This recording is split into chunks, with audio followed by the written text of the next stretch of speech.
Okey, so kita sambung lagi dengan unit 6.3.2 di mana unit 6.3.2 ni kita nak menentukan bagaimana kita nak tahu usia tumbuhan. Okey, usia tumbuhan tu kita boleh tahu melalui antara bahagian-bahagian pokok yang kita tahu sebelum ni. Pokok dia ada bahagian bunga, ada bahagian daun, ada bahagian batang dan ada bahagian akar. Jadi bagi kita nak menentukan usia tumbuhan ini, kita perlukan batang pokok. Okey. Jadi cara mengira gelang pertumbuhan yang dilihat di dalam batang tumbuhan berkayu yang telah ditebang. Jadi maksudnya kita tebang dulu dan kita dapat lihat ada gelang pertumbuhan. Okey, maksudnya awak tengok macam ada bentuk macam lingkaran kan? Bulat tu yang melingkar di sekeliling batang tu. Okey, so cara yang pertama, pokok yang ingin ditentukan usianya akan ditebang. First kali mestilah kita tebang. Dan yang kedua, pokok dipotong merentasi batang seperti dalam gambar rajah. Maksudnya bukanlah kita potong dia memanjang. Potong dia maksudnya kalau ada sebatang pokok tu kita potong melintang. Pokok kan menegak kan? So kita potong dia secara melintang. So itu dipanggil sebagai potong merentasi batang. Ataupun sebelum kita buat kita kata cross section kan. Okay. Kemudian yang ketiga, gelang yang terdapat pada batang pokok dikira. So kita kira berapa bilangan gelangnya. Gelang tu yang saya kata tadilah bulatan-bulatan tu. Okey, dan yang keempat, satu gelang itu mewakili 1 tahun. So ini anggarannya, satu gelang mewakili 1 tahun. Okey, cara yang kedua, okey, tadi kaedah yang pertama. Kaedah yang seterusnya, pokok tidak ditebang tetapi dikorek menggunakan gerudi khas. Jadi untuk kaedah yang kedua ni, kita tak nak tebang pokok. Okey, kita hanya gerudi. Okey, kita hanya gerudi pokok tersebut. Kita hanya korek menggunakan gerudi. So pokok digerudi sehingga 75% mata gerudi atau separuh ukur lilit pokok. Okey, maksudnya kalau kita dah dapatkan dia punya diameter pokok tu, so kita boleh ambil separuh daripada diameter tu, ataupun kita panggil radius lah kan, jejari dia, ataupun dia kata 75% daripada mata gerudi tersebut. Okey, senang nak kira, kita ambil separuh ukur lilit pokok lah. Okey, kemudian yang ketiga, mata gerudi dikeluarkan dan gelang pertumbuhan dikira. Jadi daripada yang kita gerudi tadi, dia akan keluar macam satu batang lidi tu. Lebih kurang macam tu lah dia keluar. So kita akan nampak dekat situ ada garis-garis gelang pokok. Okay. So cara ini akan menyelamatkan pokok daripada ditebang. So kaedah yang kedua ni, kita sayang pada pokok, so kita takkan tebang pokok tu. Maksudnya kita nak tentukan usia pokok tu, tak semestinya kita tebang pokok tersebut. So macam itulah caranya pengiraan. Okey, so kita tengok unit 6.3.3, menghubung kait sistem sokongan dan kestabilan dalam tumbuhan.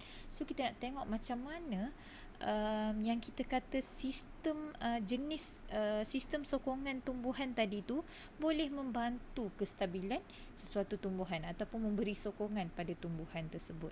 So yang pertama, okey, bagi tumbuhan berkayu, ia memberikan sokongan dan kestabilan pada pokok yang besar dan tinggi. So bagi tumbuhan berkayu ni selalunya pokoknya adalah pokok-pokok yang besar, pokok-pokok yang tinggi. Okey, dan yang kedua, akar baner dan akar jangkang yang kukuh menjadikan pokok besar berdiri tegak dan stabil. Kalaulah awak pernah tengok pokok akar jangkang batangnya di tengah dan kita dapat lihat akarnya keluar menjangkang daripada kedudukan asal batang tumbuhan tersebut. Jadi keadaan ini menyebabkan pokok tersebut lebih kukuh sebab kita increase luas tapak dia. kita tingkatkan, kita perbesarkan luas tapak dia. Jadi bila luas tapak tu dibesarkan, itu menambahkan lagi kekukuhan pokok tersebut, kestabilan pokok tersebut. Itu faktor kestabilan kan kita belajar sebelum ni. Okey, untuk jenis tumbuhan yang tidak berkayu ataupun tumbuhan herba tadi pula, okey, sistem sokongan seperti sulur paut dan batang melilit pada pokok herba membantu tumbuhan mencapai kawasan yang lebih tinggi untuk mendapatkan cahaya matahari. Sebagaimana yang kita sedia maklum, pokok-pokok ataupun pokok yang mempunyai daun hijau ini memang memerlukan cahaya matahari, sebab cahaya matahari ini adalah salah satu faktor proses fotosintesis berlaku untuk buat makanan. Okay? Selain daripada tu, bukan saja cahaya matahari lah, air, karbon dioksida dan juga glukosa. Okay? Kehadiran tersebut juga perlu. Jadi secara tak langsung, tumbuhan yang melilit pada pokok lain ni ataupun pada batang lain ni, contoh macam sulur paut dan batang melilit tadi, dia boleh dedahkan diri dia ataupun dapatkan cahaya matahari.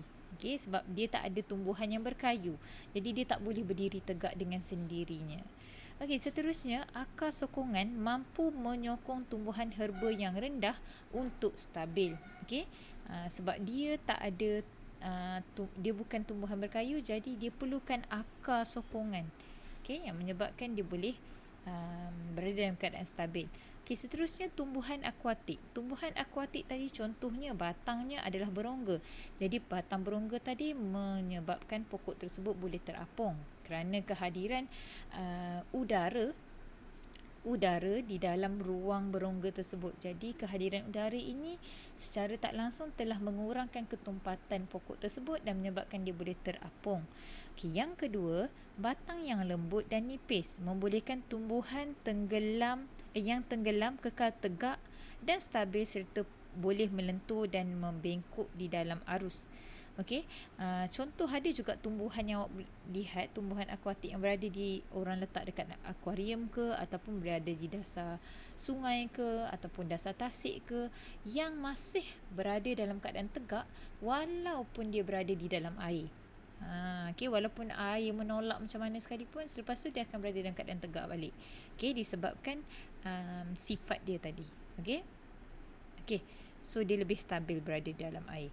Okey, yang ketiga seterusnya, daun yang halus mengurangkan rintangan air agar pokok lebih stabil. Sebab itulah daun-daun yang lebih lebar ni selalunya pokok daratan, bukan pokok akuatik. Pokok akuatik tumbuhan yang halus sahaja.